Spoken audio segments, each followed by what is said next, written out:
atong RPMD. That was the same one that who did towards the end of the campaign, if you remember, no? I got 3.5. So how credible are they?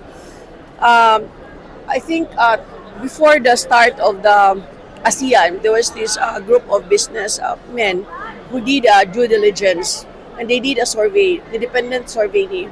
Kasi ito nga company J, ang kato nag-survey ito. Basta it was just given to me on the eve of the ASEAN, March 7.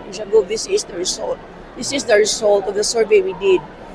So I was even surprised because I did not expect that high, considering the bashing and the fake news that was the demolition job that was towards me, that was directed towards me. So wala ko nagtuo nga yun ato day kataas, but it was just for our consumption, unta. But since they came out with this fake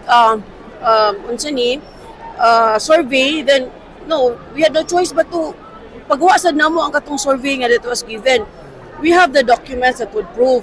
So really, kung credible yun ni ang kanang RPMD, pagwasad nila ilahang total, dili lang kay result, ibutang nila. Ang total survey dyan, because we have ours, namin resibo sa among survey. About kamo, I challenge you, ipagwa ninyo.